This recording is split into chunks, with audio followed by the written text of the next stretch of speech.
Kedua orang tua Camino dan teman-temannya berusaha mencari keberadaannya.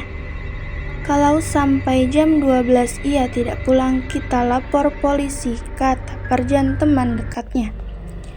Tiba-tiba sekitar jam 11 siang, sebuah angkot berhenti di depan rumah Camino. Itu dia pulang, panjang umurnya, teriak temannya yang duduk di teras rumah Camino. Wajah Camino terlihat pucat pasi seperti kurang tidur. "Mengapa kau tidak pulang?" tanya ibunya.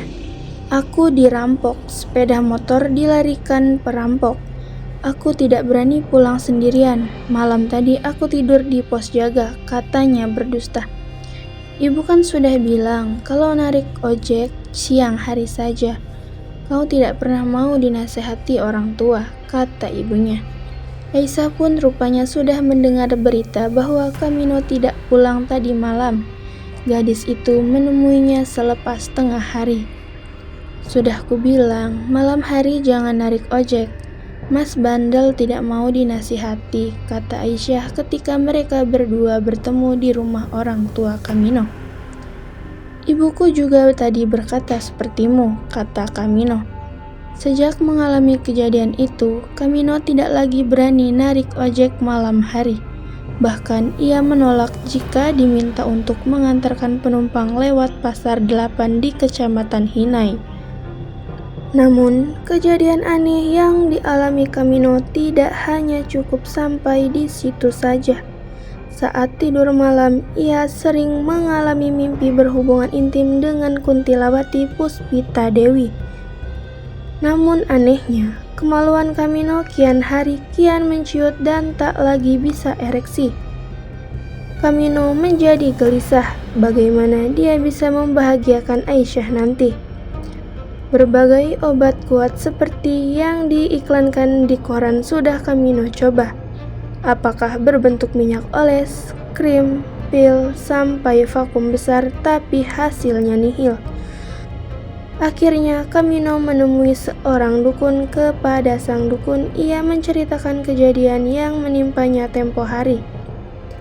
"Lemah syahwatmu ini tidak dapat disembuhkan," kata sang dukun sambil menggelengkan kepala. "Mengapa tidak dapat disembuhkan, Mbah?" tanya Camino kaget. "Kejantananmu sudah diambilnya. Kamu hanya bisa ereksi kalau berhubungan intim dengan dia, walaupun itu hanya dalam mimpi," kata dukun itu menjelaskan. "Tolonglah Mbah, jangan sampai dia datang lagi dalam mimpiku," mohon Camino. Ia berharap kalau Kuntila Puspita Dewi tidak datang dalam mimpi dengan berhubungan intim dengannya lagi. Ia lagi menderita impoten. Mbah Dukun mengabulkan permintaannya. Camino pun diberi jimat berupa kain hitam yang diikatkan di pinggangnya. "Kalau kamu ingin menikmati hubungan suami istri dengan Kuntila Puspita Dewi, lepaskan jimat ini. Kalau tidak mau, kamu ikatkan di pinggang," kata Mbah Dukun menjelaskan kegunaan jimat yang diberikannya. Benar saja, ketika Camino memakai jimat itu, dia tak lagi bermimpi berhubungan intim dengan Kuntila Puspita Dewi. Namun, kadang kala keinginan nafsu tak dapat ditahannya. Dia lepaskan jimat itu dan ia dapat menikmati hubungan intim dengan Kuntila Puspita Dewi walau hanya dalam mimpi. Camino mencari dukun lain tapi hasilnya tetap sama. Sudah puluhan dukun didatanginya. Tapi kesembuhan yang diharapkannya tidak pernah menjadi kenyataan. Saat itu Camino dihadapkan pada sebuah dilema. Memutuskan hubungan cinta dengan Aisyah sungguh tidak mungkin, apalagi keperawanannya sudah aku renggut. Pasti ia akan minta tanggung jawab dari diriku. Bagaimana aku ini? Apakah aku harus bunuh diri saja? Kalaupun harus menikah dengannya, pasti ia kecewa karena tidak dapat memuaskan nafsu birahinya. Pilihan kedua memang lebih aman. Persoalan Aisyah kecewa urusannya nanti, bisik hatinya memikirkan problema yang dihadapinya. Camino akhirnya berketetapan hati memilih menikahi Aisyah. Malam pertama dengan Aisyah persis seperti yang ia bayangkan sebelumnya. "Abang pasti sering jajan dengan PSK," tuduh Aisyah.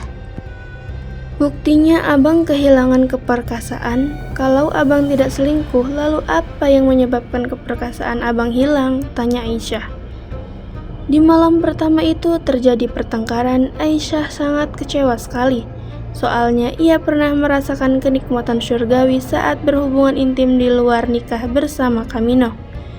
Namun, kini setelah resmi menikah, kenikmatan itu tiba-tiba hilang. Kamino menjadi bingung apakah harus berterus terang dan menjelaskan pada Aisyah apa yang sebenarnya terjadi atau tetap berdusta. "Aku harus berkata jujur pada Aisyah, terserah nanti bagaimana ia menanggapinya," bisik hatinya.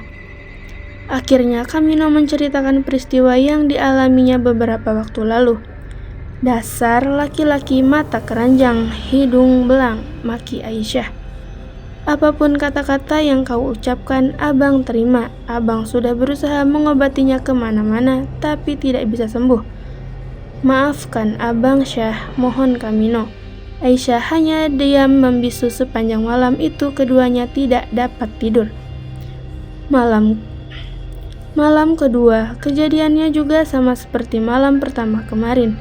Kamino hanya bisa memuaskan nafsu birahinya Aisyah melalui oral seks, padahal Aisyah menginginkan kenikmatan lebih. Ketika itu, Aisyah menyatakan kepada kedua orang tuanya hendak bercerai dengan Kamino. Mereka sangat terkejut, demikian pula dengan kedua mertuanya. Tapi setelah dijelaskan Aisyah, akhirnya kedua orang tua dan mertuanya dapat memahaminya. Aisyah melakukan gugatan cerai ke pengadilan agama dengan alasan suaminya tidak dapat memberikan nafkah batin. Gugatan itu akhirnya dikabulkan pengadilan setelah ada surat dari dokter ahli kandungan yang menyatakan Kamino menderita impotensi yang sifatnya permanen. Hanya 6 bulan berstatus janda, Aisyah mendapat pendamping hidup duda tanpa anak. Istri pertama suaminya meninggal dunia bersama bayi pertamanya saat melahirkan. Kini Aisyah bersama suaminya merajut hari-hari bahagia. Kebahagiaan pasangan suami istri ini menjadi sempurna ketika Aisyah mengandung anak pertama.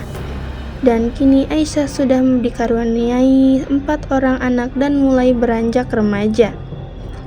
Berbeda dengan Kamino, dia harus menjalani hari-hari dalam hidupnya seorang diri.